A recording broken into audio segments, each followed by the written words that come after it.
Welcome to this edition of the MDM podcast. I'm Tom Gale. My guest today, once again, is Mike Marks of Indian River Consulting Group. Welcome, Mike. Thank you, Tom. It's good to have these little chats. What do you want to talk about today? I'd love to spend a few minutes and debrief on our 2023 Shift Conference that we held here in Denver the third week of September. There's a couple of aspects I'd like to dive into, Mike. Our overall theme for this was the future of distribution. We framed this around hybrid sales, powered by digital, built on data analytics, with the team, talent, and culture to execute on that transformation. Business transformation that's taking place throughout wholesale distribution sectors. It's proceeding at different paces depending on the unique characteristics of each vertical sector. But there's no sector that's been untouched by the disruption that's taken place by alternate competition, by consolidation. What we've seen, and a lot of our research over the last several years has identified where the companies that have focused on adopting these types of levers, advancing their capabilities across creating more of a hybrid sales model, building stronger digital capabilities to engage their customers more deeply, to better reach out, fill the top of the funnel as well.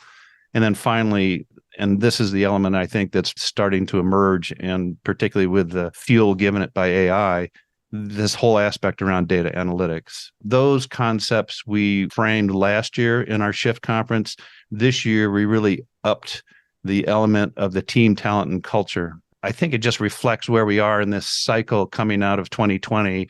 And each year, as every company has kind of gone through the roller coasters that we have across all the disruptions and all else. So what it felt like is, for the first time, a lot of companies in the room are really starting to get traction in the work that they're doing in their own transformation.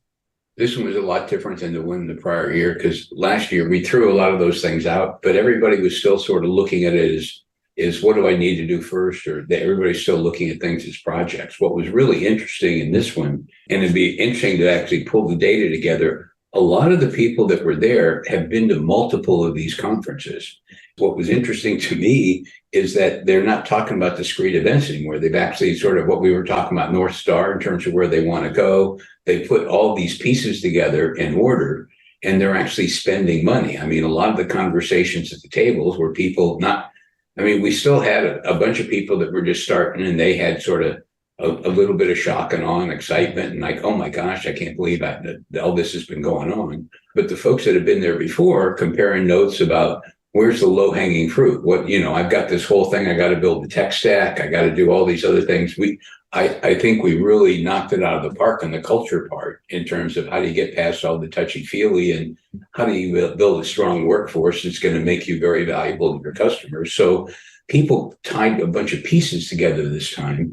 The other thing that was kind of funny to me, this was the first time, I think, and it's probably because so many people are actually on the road instead of thinking about how do I start, that the generalist field sales rep role is past the Best Buy date, and there wasn't any conversation at all about, well, we just need to improve the way we do it and we're going to keep it. I think it was like 100% of the audience goes, we need the specialized roles. We need the hybrid sales force. The dive into taking the small accounts that the field people don't do and turn it over to inside sales. There was so much evidence that was shared in terms of rapid growth that nobody's arguing it anymore. It's now about how do they actually get it done. And then to me, the idea of putting the tech stack together, this is the first time, and I think I really enjoyed the AI conversation, because it wasn't about the technology. It was about what people were doing with it. What are distributors actually doing? Frankly, one of the things, there's a lot of group discussion and group socializing time. I was amazed at the number of ChatGPT users that were there and all the different crazy things that they were doing with them. And so it's like, instead of talking about what we're going to do, people are actually doing it. And they were comparing notes and people talking about designing ChatGPT prompts. It's first time in my life, We'll be having very different conversations next year about AI and how it's become integrated over 12 months from now. Because if you think about prompt engineering, ChatGPT, people have only been playing around with that for 6 months, maybe 12 months, some of the early adopters out there. But I think it's now becoming so much a part of people spending time researching it, how to leverage it for their own advantage and move the company forward. There's so much hype around this that you can't figure out what's real from all the noise that's out there. But you got the right people sitting in the seats. And I really enjoyed those panels where guys were talking about the sharp end of the stick. And, well, let me tell you the rest of the story, and it's just, this is how you actually get it done. And it was just neat to get beyond the hype. That was the goal of our research project that we highlighted and unveiled at Shift. We'll be sharing a lot more about the Shift sessions in particular. There were a couple of great interviews that we held there with Motion's Joe Limbaugh, Global Industrial's Barry Litwin. Joe rocked the room because we originally started talking about, sales transformation, business transformation, and what he did talking about the relevance of supply chain and the case that he put in there, linking that to the customer experience of branding, because he started off and everybody thought he was nuts, but he said, I manage supply chain. He's a COO, but before that, he managed supply chain and branding and marketing. He was in charge of the branding of the company. And basically, if we always do everything right and it works and there's no drama, the role of the salesperson is a lot different. They don't have to be high-paid apologists. And when he first started, everybody's going like, gee, why is this guy up here? And at the end, it was kind of like he kicked everybody's butt. It was really cool. I think what he did was totally flip the script in terms of this wasn't about changing the internal organization. This was really about looking at the broader supply chain and the customer. How do you then make changes within the organization? And I think one of the key concepts that came out of that was they couldn't have achieved the amount of change in an organization of that size if they had just been internally focused. There would have been too much pushback. Yeah. But I think the way that they were able to frame this really as a burning platform, I think, as far as this is where our customers are going, this is where the winners in supply chain and the industry are going. We don't have a choice. We're going here. Join us. If this isn't a good fit for you, there's other opportunities out there.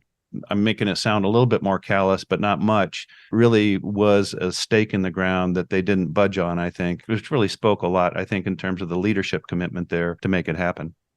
Well, and the fact that the program's got enough stature that you got the senior McKinsey people and you got the senior Gardner people coming in.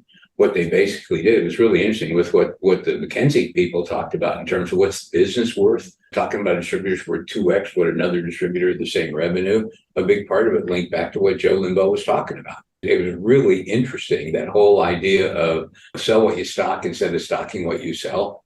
The thing that was interesting is all these pieces all started to fit together and people started connecting dots. I think that's why there was so much energy. One of the things I wanted to touch on here that I think also was particularly important this year was we started this conference with an assessment across those 4 areas that I outlined in terms of the levers for transformation.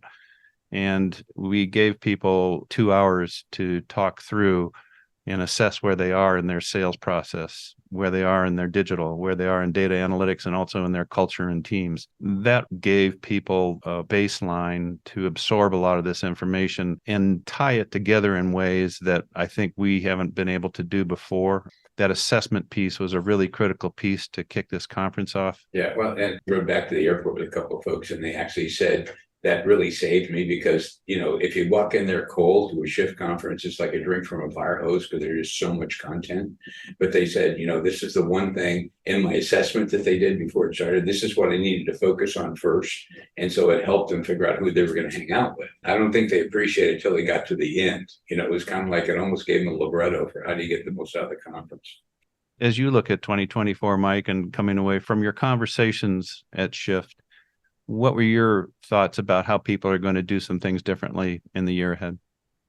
When we talk about the whole evolution of like stage 1, a distributor 1.0 is basically all field sales centric and the rest of it. And when you get up to like level 4, we put that artificial construct in just so people could see what the journey looks like. There's nobody that's all the way there yet. But I met several people that were all the way at level 4 in at least one of those areas, whether it was analytics or sales transformation. But what's going to happen in my mind is that people have underestimated the magnitude and the speed of this change. And a lot of the traditional distributors are waiting for some trigger event that they can react to.